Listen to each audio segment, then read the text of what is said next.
Oke, nanti rekamannya saudara boleh dengarkan kembali ya. Begitu saudara punya waktu senggang gitu, dengarkan lagi ya. Coba perhatikan lagi nanti setiap kata-katanya ya. Karena saudara ada apa ya, kehidupan di sana ya. Dengan kita mendengarkan ulang itu ada apa ya? eh Mungkin hal-hal yang terlewatkan gitu. Karena kan kita memang sedang apa ya? Kayak belajar apa ya? Kayak belajar sungguh-sungguh gitu. Karena kita sedang memasuki satu kehidupan yang berbeda ya, yaitu kehidupan menghidupi firman gitu ya.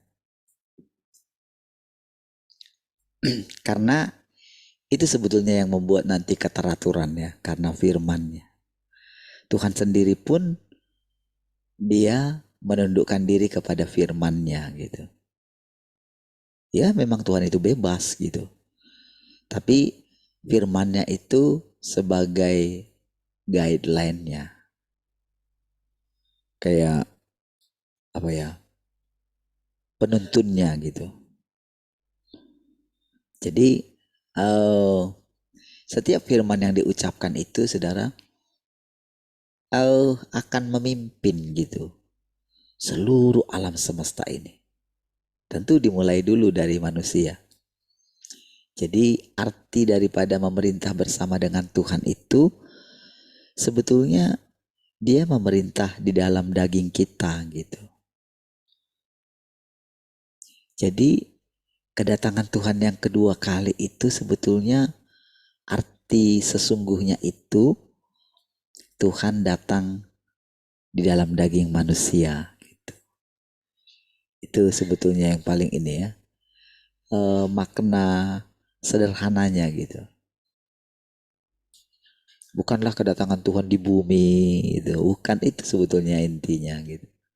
Itu terlalu luas, itu terlalu apa ya, terlalu abstrak gitu.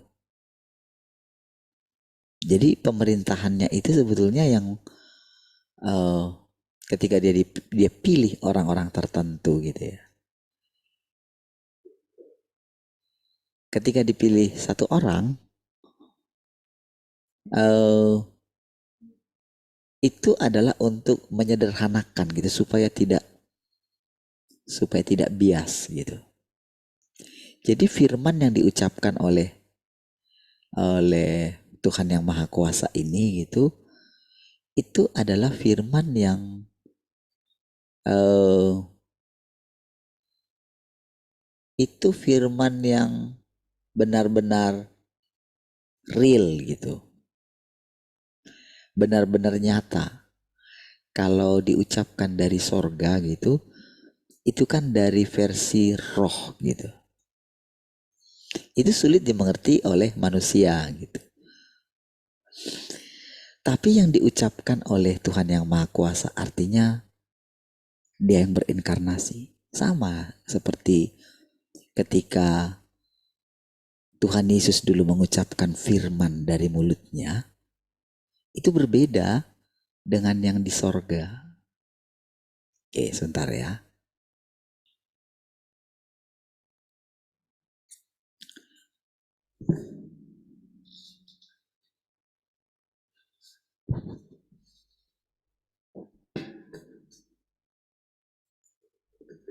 Oke, baik. Berbedanya di mana, saudara? Berbedanya adalah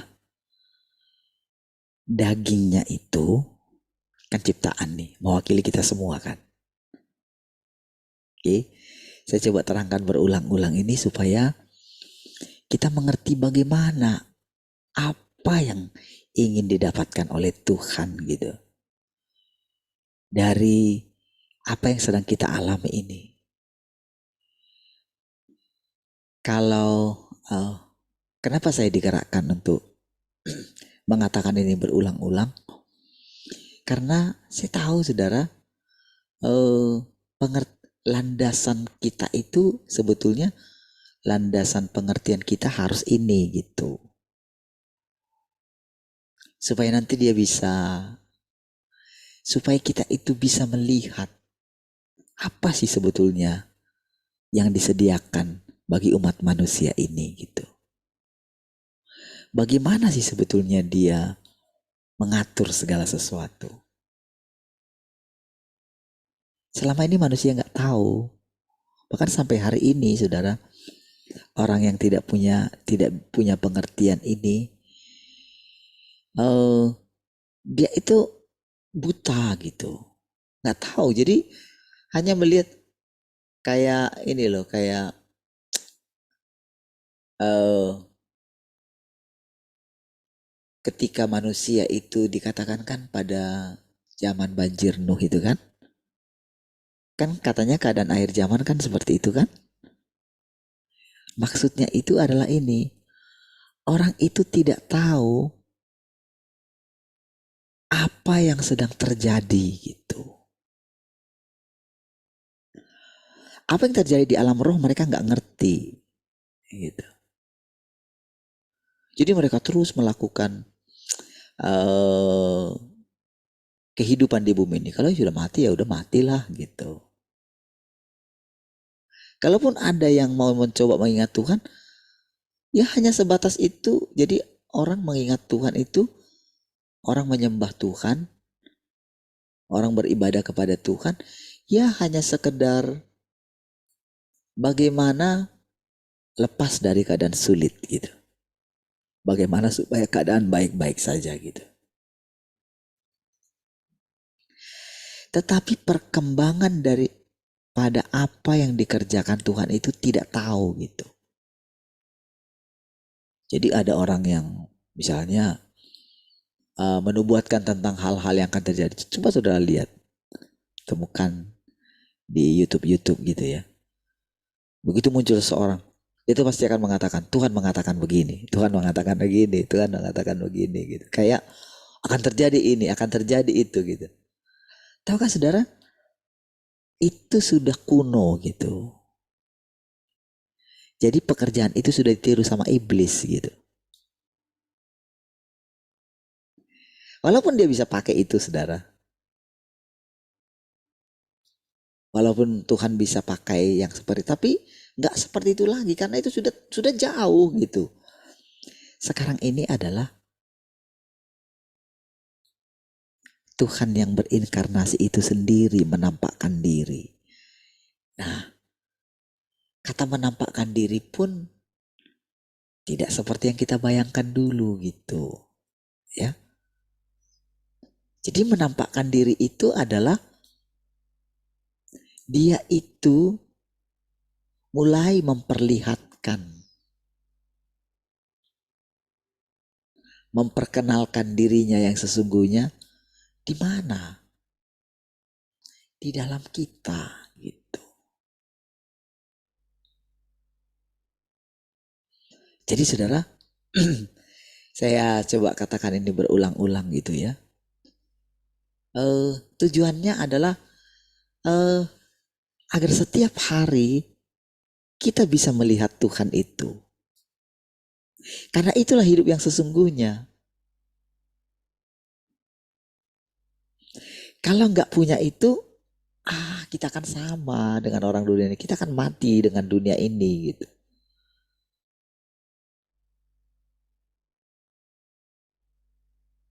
Kita itu meraba-raba gitu. Di mana ya Tuhan itu ya? Yesus itu di mana ya sekarang ini gitu. Padahal Tuhan jelas berfirman, kemana aku pergi, kamu tahu jalan ke situ katanya. Jadi banyak di antara kita itu masih meraba-raba seperti Thomas gitu. Kemana engkau akan pergi Tuhan? Katakanlah, dari mana kami tahu? Lalu disimpulkan oleh Filipus, mewakili semua pertanyaan murid yang lain. Sudahlah Tuhan, gitu. Tunjukkan aja Bapak itu kepada kami. Sudah cukup. Lalu kan Tuhan heran ya. Loh, Filipus, sekian lama aku bersama kamu. Kok kamu belum melihat Bapa gitu? Salah pengertianmu itu gitu. Nggak betul begitu. Kamu harus ubah konsepmu gitu. Percayalah. Kalau engkau melihat aku, engkau sudah lihat Bapa. Itu saudara, berkernyit dahi mereka gitu.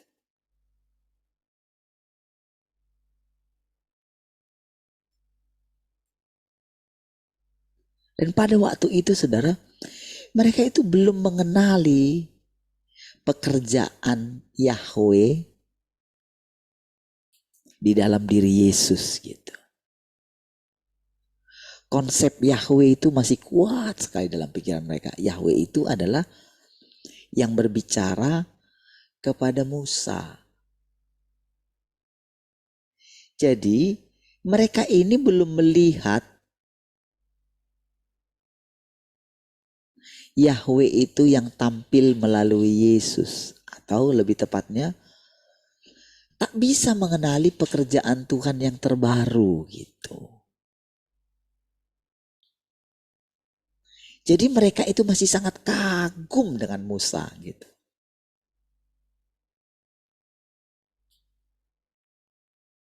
Padahal udah jelas-jelas saudara, Musa sudah menubuatkan tentang kedatangan Mesias gitu. Itu yang mereka menantikan. Jadi walaupun Petrus sudah mengatakan engkau adalah Mesias anak Allah yang hidup, jadi itu masih pewahyuan gitu. Belum benar-benar dirinya itu mengalami pewahyuan itu sendiri.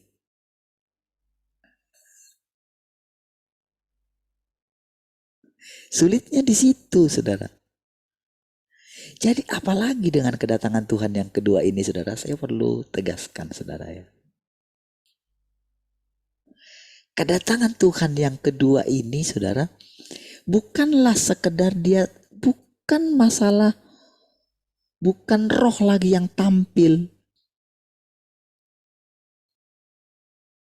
Bukan lagi Yesus yang tampil di luar. Bukan masalah Tuhan yang Maha Kuasa, bukan hanya masalah dia itu datang misalnya mengajari kita di luar gitu, ajari kita sekarang gitu. Bukan. Tapi dengan dia mengambil rupa orang itu gitu, karena dia daging. Sekarang sama seperti orang itu punya pengertian seperti yang diucapkan dalam firman ini. Sekarang siapapun yang mendengarnya bisa punya pengertian seperti yang didapatkan oleh orang itu. Makanya ada peningkatan kita dari umat Tuhan, atau pertama gini, didapatkan oleh Tuhan dulu kita. Jadi harus ada kata didapatkan dulu. Engkau mesti didapatkan oleh Tuhan dulu. Barulah engkau menjadi umat Tuhan. Atau dari pertama pelaku pelayanan dulu. Jadi rasul, nabi, gembala, itu semua pelaku pelayanan. Hamba masih semua itu.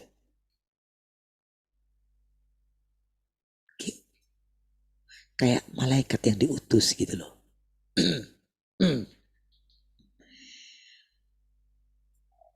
Kan orang selama ini kan terlalu meninggikan semua karunia-karunia itu kan. Jadi kalau ada orang yang punya pewahyuan rasanya dia, lalu dia punya banyak jemaat gitu ya. Dia buat mujizat, orang-orang datang kepada dia. Dia pikir dia sudah berkenan sama Tuhan. Gitu.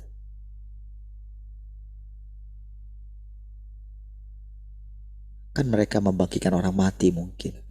mengusir setan mungkin, bernubuat, nubuatnya mungkin terjadi gitu. Dia mendoakan orang, lalu orang itu mengalami pemulihan misalnya gitu. Orang itu bangga dengan dirinya. Dia pikir dia itu sudah jadi apa ya? Sudah berkenan lah gitu. Itu dia pikir. Padahal pada perjalanan setiap hari dia masih banyak bingung gitu.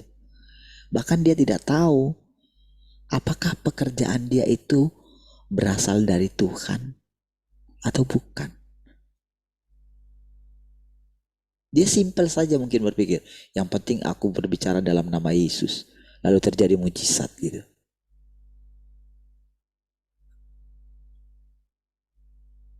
Dia tidak punya hubungan.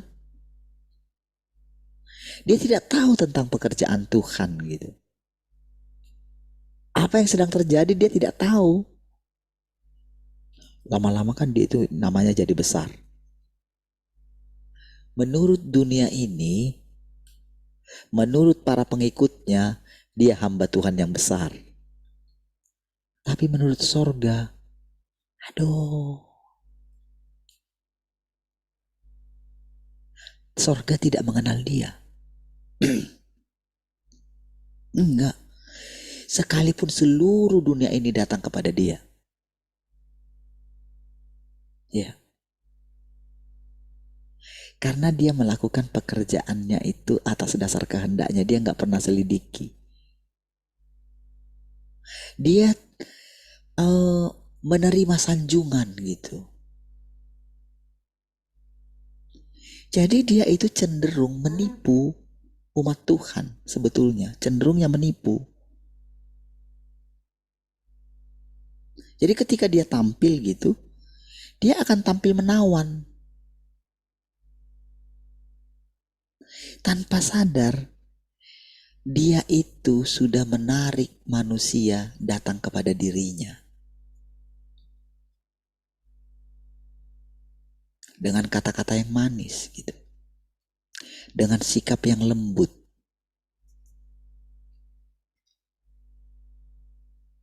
Ingat ya, dia tidak sadar gitu. Walaupun saudara, nanti di masa tuanya itu gitu, dia akan melihat nantinya kalaupun dia diselamatkan, itu seperti ditarik, seperti puntung yang ditarik dari api. Kasihan sekali gitu. Tapi masalahnya itu terjadi di akhir zamannya dia gitu. Sangat menderita. Apalagi nanti saudara setelah dia mati, orang-orang masih memuja dia. Bayangkan perasaan bersalah dia saudara. Dia mau cabut lagi seluruh berkat, gak bisa gitu.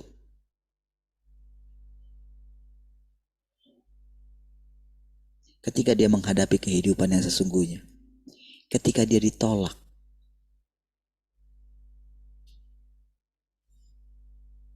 Apalagi ketika dia diizinkan mendengarkan perkataan-perkataan ini. Itu sangat menyiksa dia. Apalagi saudara, dia tidak dapat bersembunyi kemanapun gitu.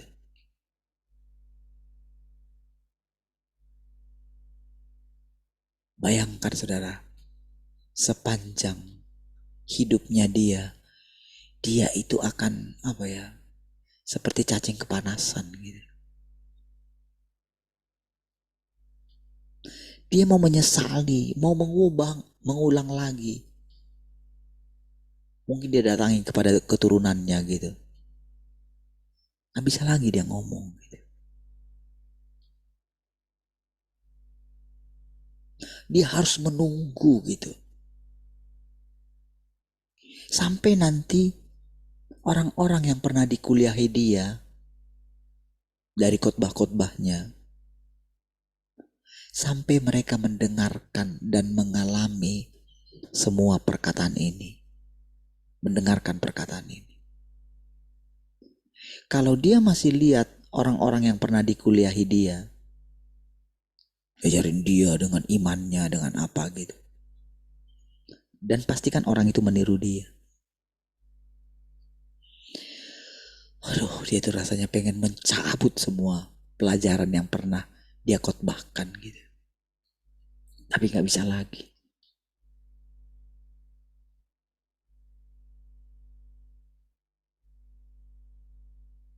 Dia harus seperti mau mengulang kembali. Apalagi kalau mungkin sering nama mereka disebut gitu. Sama, guru kita juga kan begitu. Jadi selama murid-muridnya itu ngajarin tentang yang diajarkan dulu. Seperti cara dia ngajarkan. Aduh,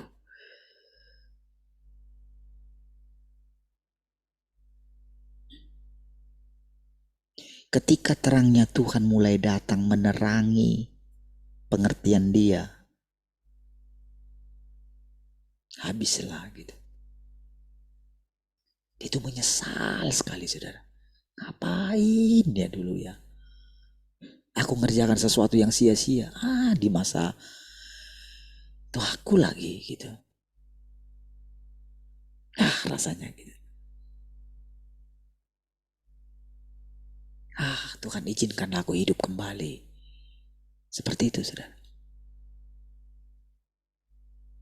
Apalagi saudara, dia mulai mengerti kalau justru hidup yang sesungguhnya adalah di bumi gitu.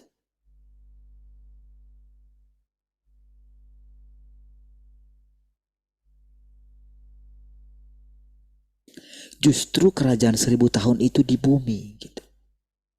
Apa itu kerajaan 1000 tahun? Jadi konsep dia yang lama ketika dia punya pikiran dulu, wah nanti kerajaan 1000 tahun kayak gini gitu. Salah semua gitu. Kenapa dulu aku nggak menyelidiki kedatangan Tuhan yang kedua kali ya? Padahal tahu nggak saudara?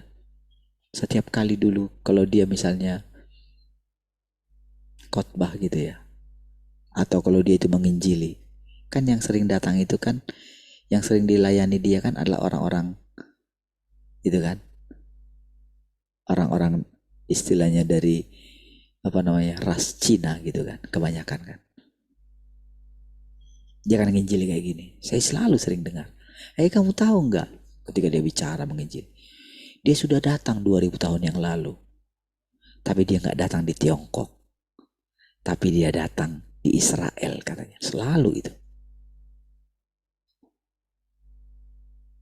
Dia selalu ulangi perkataan itu. Tapi sekarang perkataannya adalah dia sudah datang di Tiongkok. Bayangin tuh. Tapi dia selalu mengulangi perkataan itu. Dia nggak datang di Tiongkok. Dia datang di Israel katanya. Ternyata kedatangan yang kedua di Tiongkok. Cobalah.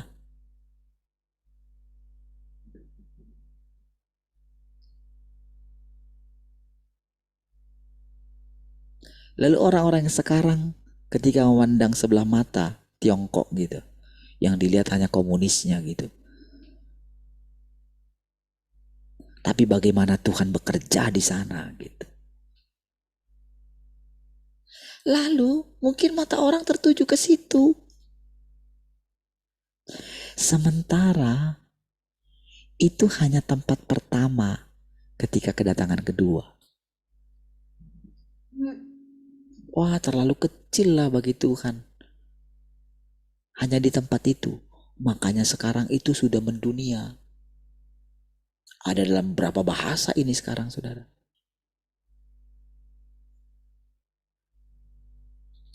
Dan sekarang kita yang mendengarkan, bayangkan kita yang mendengarkan sekarang. Kita bisa seperti mendengarkan Tuhan itu sendiri, atau Tuhan yang Maha Kuasa itu ngajarin kita. Karena ada satu orang, ia memang dipilih. Itu bukan wewenangnya dia.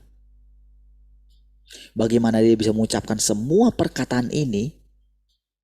Itu adalah Tuhan itu sendiri yang ngomong. Dia nggak berusaha menarik kepada dirinya sendiri. Semua perkataan yang saudara dengarkan, yang saudara lihat di sini, yang saudara baca gitu ya, itu hanya bisa engkau pahami kalau engkau mengalaminya dalam kehidupan. Untuk mengalami itulah berkat. Itulah namanya berkat yang sesungguhnya. Kalau engkau bisa dilepaskan dari dunia ini, ketika hatimu berpaling dari dunia ini kepada Tuhan, bukan Tuhan yang lain yang dibicarakan. Bukanlah Tuhan yang berbeda dari yang dijumpai oleh Musa. Gak berbeda, sama, hakikatnya sama.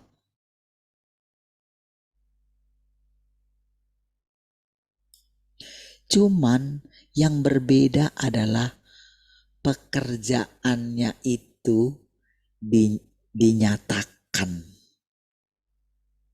Ini loh, yang aku kerjakan itu ini loh. Kita gak melihat di luar. Kita melihat di dalam dulu, baru kita bisa melihat di luar.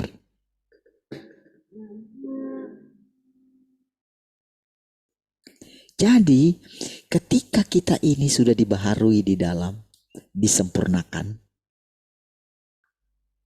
kita bisa melihat dia, kan? Pengertian kita, konsep kita tentang Tuhan yang di sorga itu samar-samar, saudara. Atau yang kita sebut Tuhan dalam hati kita. Makanya semua orang bisa bilang, jangan kamu bilang ya aku gak percaya sama Tuhan. Jangan kamu bilang aku gak pernah mendengarkan suara Tuhan. Iya. Tapi kamu tidak pernah tahu yang kamu dengarkan itu benar-benar suara Tuhan atau suara iblis atau suara dirimu sendiri. Kamu gak pernah tahu. Karena kamu gak pernah dimurnikan. Kamu gak pernah dihajar.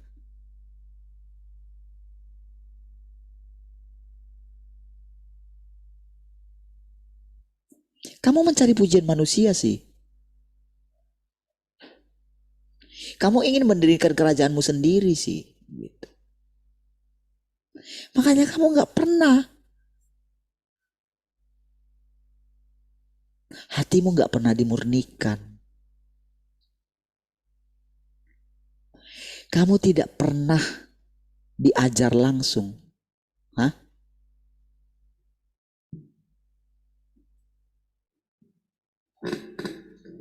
Oleh Tuhan itu sendiri.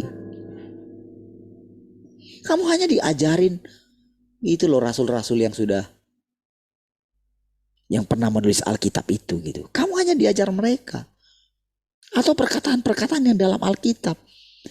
Kamu gak pernah didatangi oleh Tuhan itu sendiri.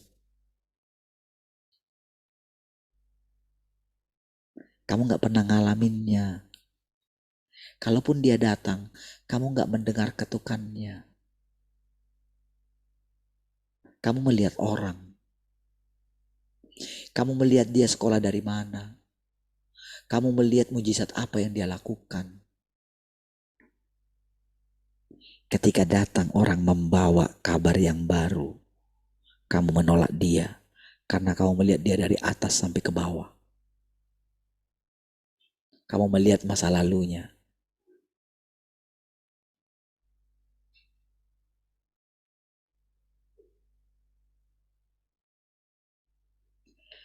Saudara, ketika Tuhan mulai berbicara, saya sudah katakan sama saudara, kita gak pernah mengalami seperti ini.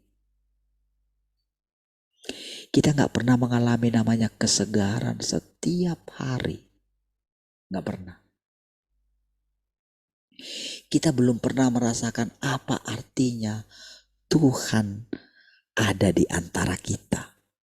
Yang sesungguhnya ya, iman sih mungkin boleh aja. Di mana 2-3 orang berkumpul dalam namanya, aku hadir gitu.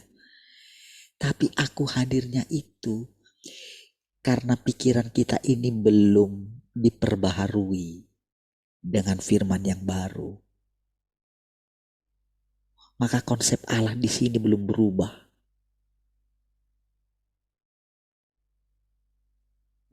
Kita selalu menunggu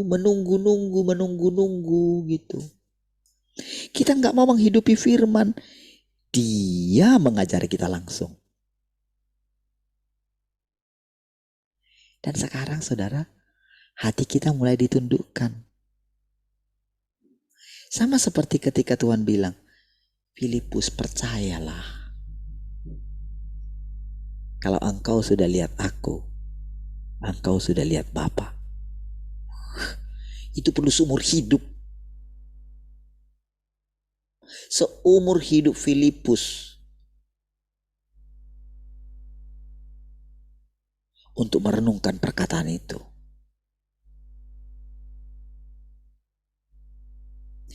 Dia harus mengingat semua perkataan Tuhan Yesus gitu. Jadi ketika dia pernah mengatakan, kalau nanti Roh Kudus turun, dia nanti akan mengingatkan semua perkataan yang kuucapkan, katanya. Karena dia diutus Bapa dalam namaku. Ngerti artinya? Pekerjaan Tuhan yang disebutnya Bapa itu berkelanjutan.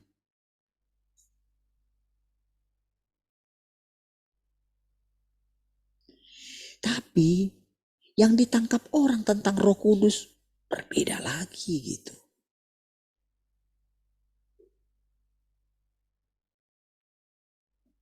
Mereka menjadikan Roh Kudus itu, ya itu apalagi dengan adanya Tritunggal itu gitu. Aduh, membuat jadi 3 pribadi lagi gitu. Apalagi guru kita bilang lagi kayak gitu lagi. Wah, makin runyam lah. Memang iya. Kita kan bisa ngalami seperti itu. Tapi jangan pisahkan mereka. Kalau ada bapak, ibu. Nggak bisa. Hanya ada satu Allah.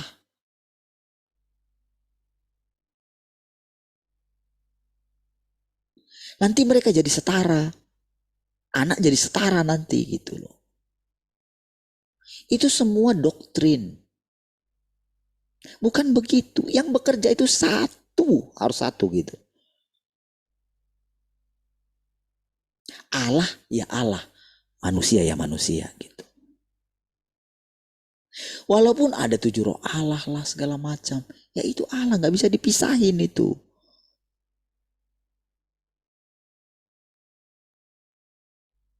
Gak bisa kita bilang, oh sekarang kita menerima 11 roh gitu. Aduh. Itu keminter namanya. Tapi pada waktu itu belum dihakimi. Sekarang ketika kita sudah menerima Tuhan itu, barulah dia dihakimi. Tapi ingat, gak ada urusannya dengan orang ini yang sedang bicara ini gitu. Gak ada. Gak ada urusannya dia membenarkan orang ini gitu. Tidak. Karena yang benar cuma satu, yaitu dia sendiri. Makanya Yesus ketika dikatakan dia baik, hei, kenapa kamu katakan aku baik? Langsung diskakmat gitu loh. Iblis mau menyusup melalui orang itu. Hanya satu yang baik, Allah kita Esa. Itu Yesus sendiri yang ngomong. Makanya ketika mereka melihat Yesus itu sangat luar biasa gitu, makanya mereka mendesak Yesus untuk menjadi raja. Apakah dia mau?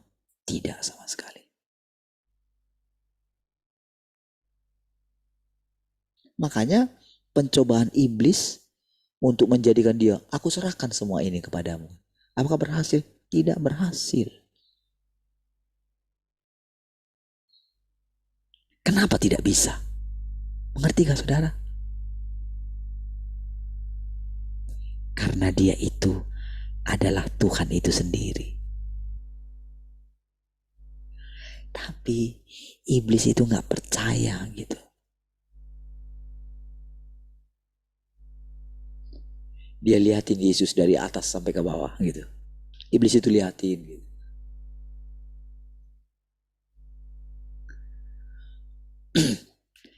Karena iblis itu gak mau membuang segala karunia yang ada pada dia. Dia gak menyerahkan kembali kepada Tuhan. Dia terlalu menganggap dirinya spesial. Itulah roh antikris. Jadi untuk membedakan cukup sederhana saja. Kristus dan antikristus. Itulah bedanya. Itulah kontrasnya.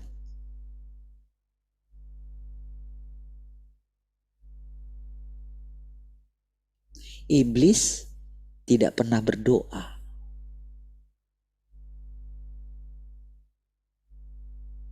Dia melakukan segala sesuatu dari dirinya sendiri. Ketika dia mengatakan dusta, dusta itu bukan berasal dari Allah, itu dia mengatakan dari dirinya sendiri. Terpisah. Yesus tidak. Dan Yesus yang kita katakan kita terima, jadi harus dimurnikan di dalam kita. Benarkah Yesus yang dimaksudkan itu? Benarkah itu yang kita terima dalam hati kita? Atau kita gak mengerti apa yang kita imani?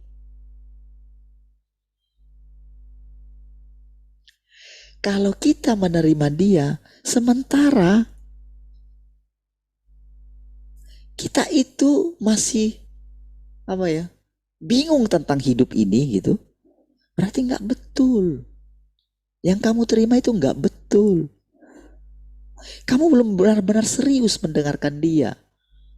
Atau kamu belum mengalami dia, kamu masih keras kepala.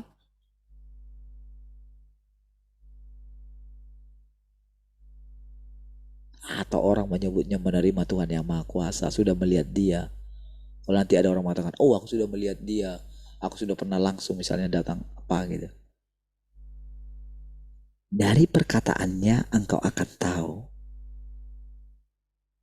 apakah orang itu sudah didapatkan oleh Tuhan atau belum. Apakah perkataannya itu sudah murni perkataan Tuhan itu sendiri atau masih tercampur dengan dagingnya, engkau akan tahu. Kapan engkau tahu? Ketika engkau masuk ke tempat yang lebih dalam. Karena engkau juga akan merasakan kapan engkau akan mencari pujian bagi dirimu sendiri. Makanya kita tahu. Makanya saya tahu.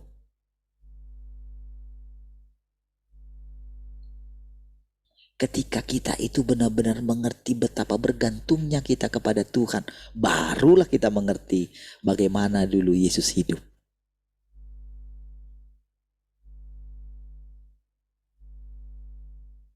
Bagaimana benar-benar dia bergumul di Taman Getsemani. Apa yang digumulkan, aku akan ngerti.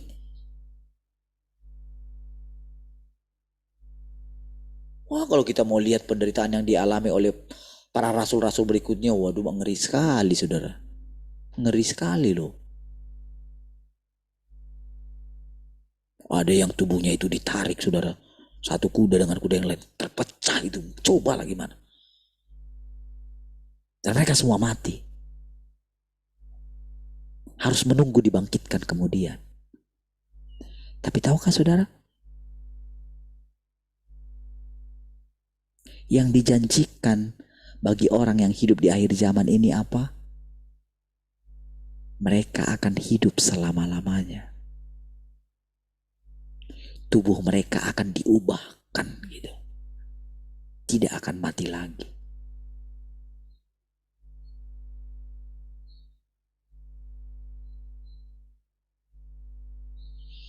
Tapi bukan jadi kita itu membayang-bayangkan, nanti ketika kita melihat tubuh kita sakit, wah berarti aku ini. Saya ingat dulu guru kita dulu, saudara. Dia selalu gini. Jadi dia selalu cek semua apa gitu ya. Kondisinya fit sekali gitu. Tapi tahukah saudara, di ending hidupnya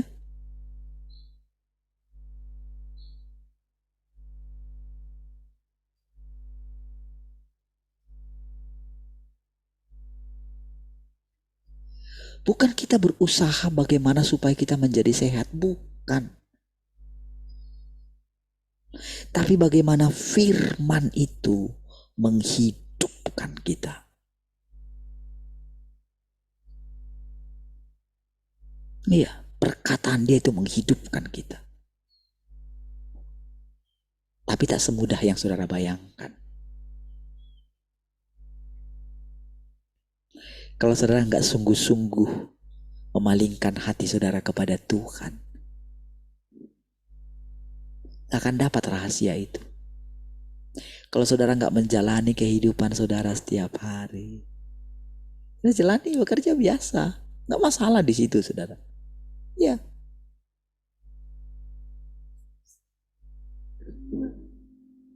karena memang harus dibongkar semua gitu. Nggak bisa langsung kita datang, aku serahkan hatiku, udahlah waktuku sama Tuhan. Nggak bisa juga gitu. Nggak gitu juga gitu. Kita nggak bisa langsung melompat dari pelaku pelayanan, kita langsung lompat menjadi umat Tuhan yang didapatkan oleh Tuhan. Nggak segampang itu juga.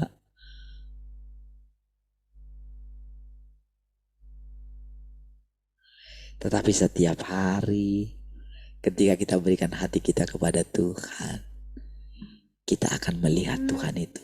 Teslah penglihatanmu. Apakah hatimu makin lama makin terpaut kepada Tuhan? Enggak. Engkau lihat gak kerendahan hati Tuhan di dalammu? Engkau lihat gak kesabarannya di dalam dirimu? Termanifestasikah semua itu? Termanifestasikah Tuhan yang dengan tekun gitu menunggu Bapaknya gitu? Ketika datang segala sesuatu diperhadapkan sama dia. Kan berbagai macam orang yang datang kepada dia kan. Ada perempuan Siroisia lah, ada perempuan Samaria lah, ada Maria lah, ada Marta lah. Kan berbagai macam. Muridnya juga. Ada 12 lah. Ada satu orang yang sangat licik lagi. Ada itu. Gimana cara kamu menghadapinya? Apakah engkau pakai ilmumu untuk menghadapi orang-orang tertentu? Tapi apakah engkau berani menunggu Tuhan mengucapkan apa yang Tuhan mau ucapkan? Apakah engkau berani menunggu? Atau apakah engkau takut-takut mengucapkan sesuatu? Oh jangan-jangan ini bukan Tuhan yang ngomong. Nggak begitu juga. Makanya dikatakan spontan. Apa yang spontan? Seperti sekarang lah misalnya. Kalau saya menunggu-nunggu apa yang mau saya bicarakan, saya nggak akan pernah bicara sama saudara. Menunggu-nunggu, nggak tahu. Tapi begitu dengan iman. Ketika firman Tuhan mengatakan, Tuhan itu normal katanya. Pekerjaan Roh Kudus itu normal gitu.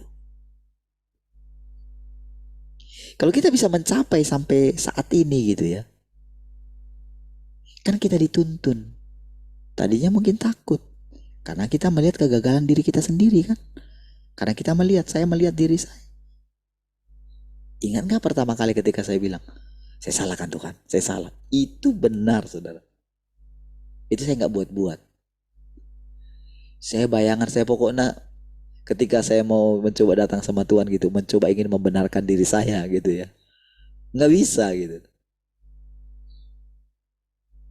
Kadang-kadang saya merasa kayak, kalau saya sudah ngomong gitu kan sama Tuhan gitu.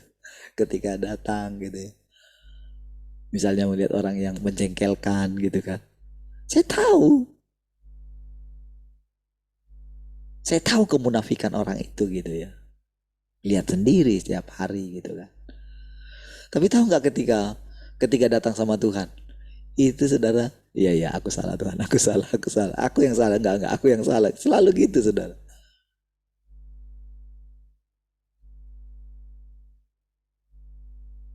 Jadi saya melihat Tuhan itu nggak pernah membenarkan saya gitu, gitu. Dari situ saya jadi ini, oh jadi saya tahu, oh dulu kayak gini ya Tuhan Yesus ya gitu. Kenapa dia sampai bilang, hei, kenapa kamu katakan aku baik? Aku nggak baik. Hanya satu yang baik katanya. Waduh, itu benar-benar saudara. Tuhan Yesus loh yang ngomong itu loh. Yang mereka katakan, oh Tritunggal, tiga pribadi dalam satu katanya. Nggak gitu juga kali ya. Maka diluruskan konsep kita. Allah adalah Allah. Manusia adalah manusia. Jadi dari pemaparan itu semua kita mesti ngerti, mesti belajar hati-hati gitu. Kalau enggak, aduh di tingkat manapun kita, tipuan iblis itu, waduh, makin sangat halus gitu. Makanya Tuhan Yesus bisa mengenalinya. Oh, dia melihat bagaimana Pilatus itu berusaha ingin menolong dia sampai dia bilang, apa kamu nggak tahu? Aku berkuasa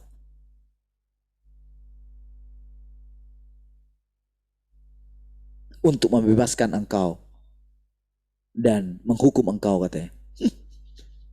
Dia tahu, saudara. Emang itu niat baiknya dia.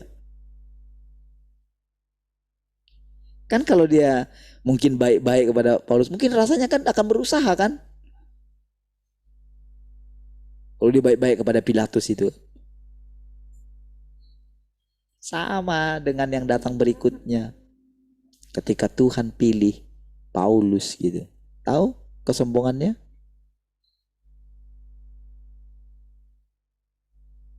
Dia sangat yakin gitu.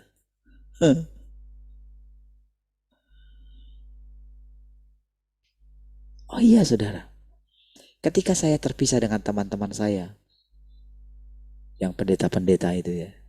Ketika terpisah, tahukah saudara? Wah, ketika saya mulai pelayanan terus gitu. Ketika saya melihat kemunduran mereka gitu ya. Oh, rasanya saya di atas angin, saudara. Rasanya di atas angin. Saya nggak tahu. Wah, sudah kemakan jebakan iblis. Sayanya gitu, bukan mereka gitu. Tapi puji Tuhan, saudara. Kalau kita merendahkan hati kita, saudara. Kalau kita benar-benar menundukkan hati kita, Tuhan tunjukkan jebakan iblis itu. Tuhan lepaskan kita dari mulut harimau, dari mulut singa itu. Tuhan lepaskan kita. Kita seperti Yunus yang berdoa dari dalam perut ikan. Lalu ikan itu mau tidak mau harus memuntahkan kita ke darat. Ya itulah yang terjadi gitu.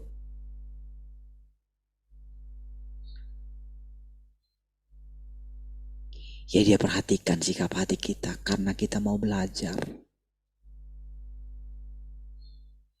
Belajar itu saudara, kita harus buang segala pengertian kita yang kita anggap kita sudah tahu, kita harus buang. Orang yang lapar itu, tahu orang yang lapar itu apa? Saudara, unta itu, dia itu simpan makanan di punggungnya itu.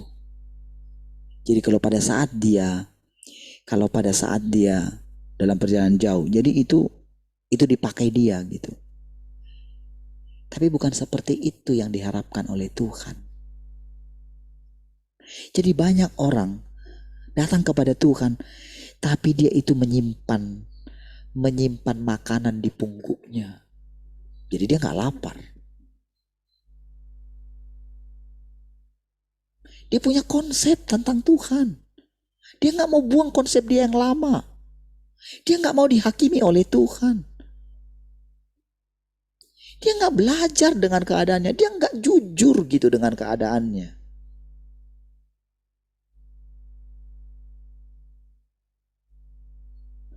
Katanya Tuhan tinggal dalam dia, tapi dia masih khawatir gitu. Dia nggak jujur loh, keadaannya kayak gini gitu.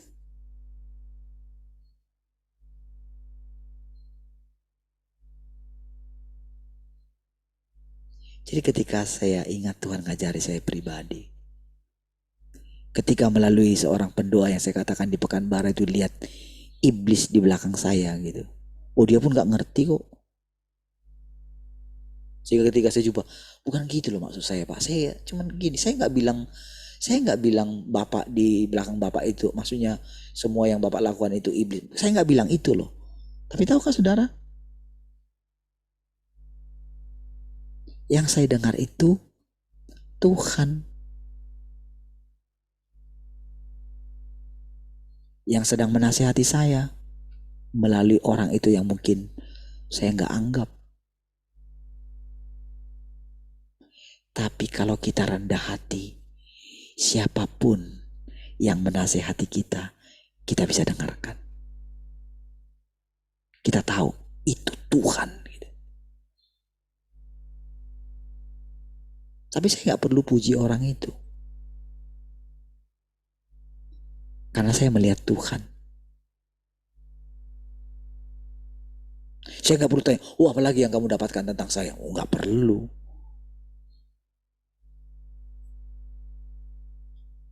Tapi melalui yang lain juga, saya bisa terima.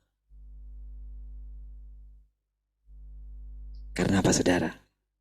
Jadi dari situ saudara, Tuhan mulai melihat benih-benih dirinya ada nggak di dalam kita, termanifestasi nggak? Apa sikap saya ketika mendengarkan itu? Oh gitu Tuhan. Terus hentikan perjalanan ini. Hentikan pelayanan model kayak gini. Oh,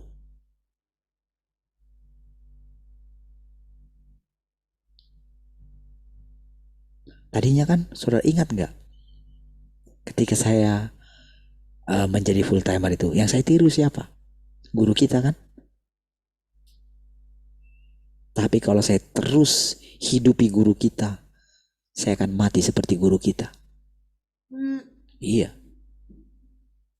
Dia pernah mengatakan, Tuhan pernah mengatakan kepada guru kita, kamu tahu nggak Andreas? Aku sedang baru saja mengeluarkan engkau dari neraka katanya. Oh, dia kaget. Tapi apakah dia pernah menjelaskan apa yang dimaksudkan oleh Tuhan itu? Apakah dia tahu berikutnya?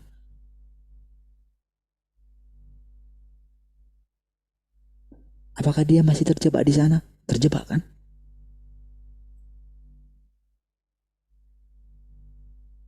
Terjebak saudara.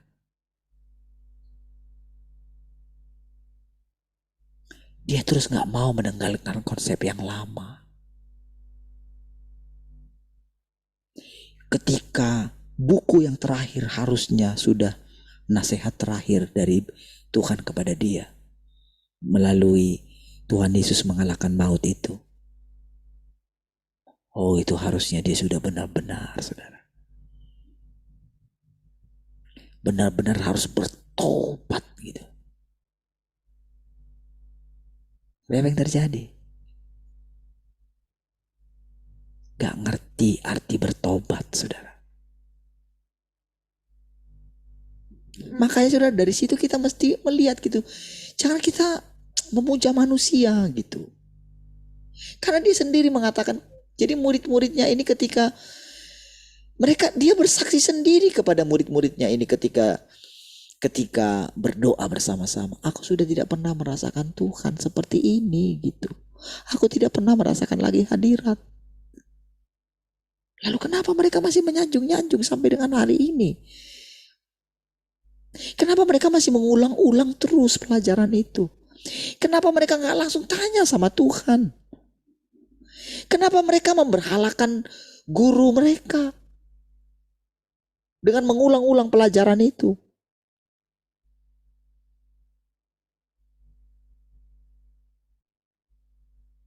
Kenapa mereka nggak berani datang sama Tuhan itu sendiri yang mengajarkan semua itu?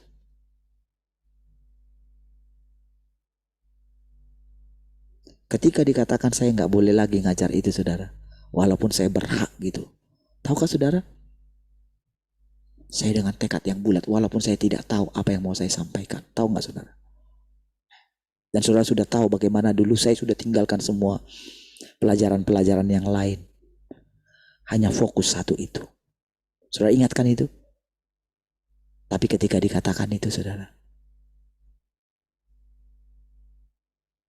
tekad saya Tuhan lihat, walaupun saya nggak tahu, walaupun pengenalan saya akan Tuhan belum seperti yang sekarang, saudara, saya berani meninggalkan itu. Tahu nggak saudara?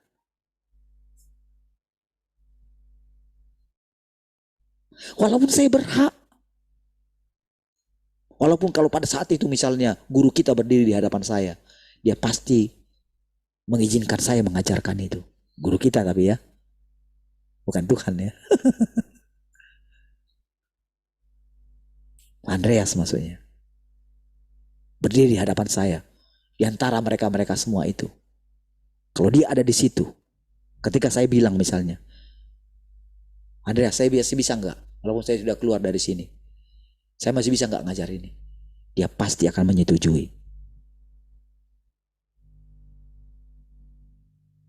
Tapi saudara, saya mengikuti perkataan Tuhan.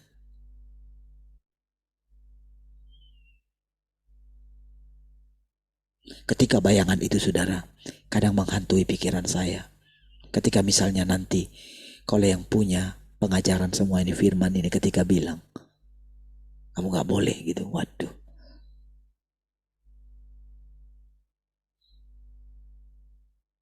Kamu harus minta hak cipta segala macam gitu, misalnya gitu. Disitulah saudara Tuhan bisa bicara, jangan takut Parlin, akulah perisaimu.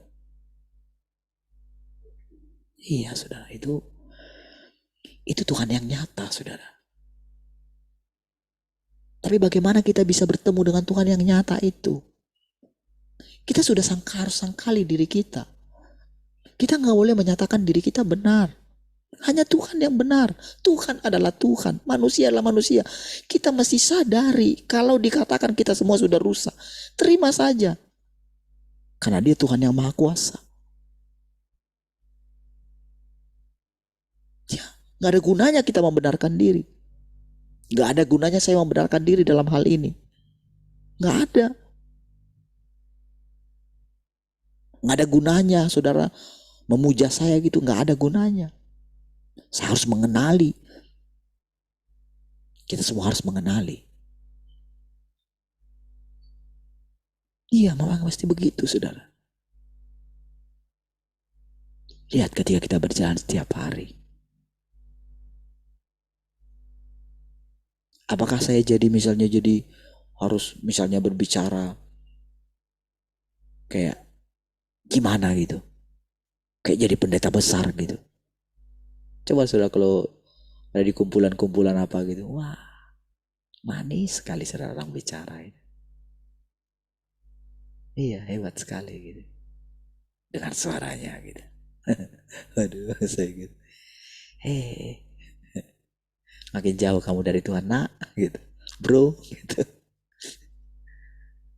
Kenapa kamu gak apa adanya? Kenapa kamu meninggikan diri? Itu bukan pikiran Kristus bro. Itu pikiran antikris. Saudara, ketika kita melewati hari demi hari, saudara,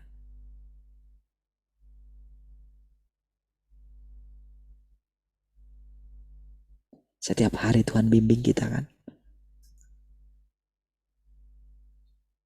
Bukankah hari-hari kita menjadi spesial setiap hari, saudara? Bukankah ketika kita mulai mendengarkan perkataan, akulah yang membawa setiap orang kepadamu. Tak ada yang secara kebetulan. Lihat kesaksian-kesaksian saudara. Lihat, itu nyata. Dan bagaimana Tuhan menampakkan diri melalui saudara. Sudah mulai saudara lihat kan? Terbukti gak kalau Tuhan itu ada di antara kita? Apakah Tuhan yang kita bicarakan itu berbeda dengan Tuhan yang dibicarakan di Alkitab? Apakah berbeda? Apakah Tuhan yang membimbing kita sekarang ini, dalam hati kita ini, apakah berbeda dengan Tuhan Yesus yang ada dalam Alkitab? Dia mengatakan, ini aku. Bukankah sekarang kita mulai melihat setiap orang, mulai menghargai setiap orang, entah apapun agamanya, ya enggak? Entah apapun status sosialnya, bahkan orang yang dianggap sampah menurut dunia ini, bukankah sekarang kita bisa menerima dia? Bukankah sekarang Tuhan bisa menunjukkan Tuhan berdaulat, siapapun bisa aku tempatkan untuk memimpin satu bangsa, dan dia tidak lebih tinggi daripada yang lain. Dia harus melakukan seperti yang sudah kurancangkan atas dia. Antikris tidak bisa aku akan telan dengan perkataanku. Dengan semua yang mereka tampilkan, rasanya ingin menghancurkan dunia ini. Aku yang menguasai dunia ini. Itulah Tuhan yang memimpin kita. Mungkin mereka mau menghancurkan. Keselamatan dunia ini ada di tangan kami, katanya. Kita bisa berkata, tidak di tanganmu. Iya, dengan kepercayaan kita sekarang, hati kita makin teguh. Anak-anak kita juga makin teguh. Walaupun anak-anak kita mungkin, wah, mereka belajar mungkin masih diajar oleh orang-orang yang mungkin tidak percaya sama Tuhan, masih percaya kepada sains dan sebagainya. Tapi tahukah saudara, Tuhan yang di dalam mereka adalah perisai mereka, adalah saringan, adalah filter. Tuhan sendiri akan ngajari anak kita. Ya, tentu dengan iman kita orang tuanya. Ya, Tuhan menjagai, Tuhan melindungi.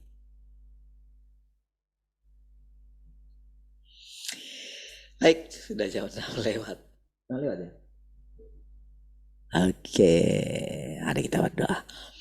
Terima kasih Tuhan, kami bersyukur pagi hari ini. Terpujilah Tuhan selama-lamanya. Menyerahkan hati kami sepanjang hari ini dalam pimpinan Tuhan. Terpujilah Tuhan. Haleluya. Semua orang yang mengasihi Tuhan sama-sama katakan amin.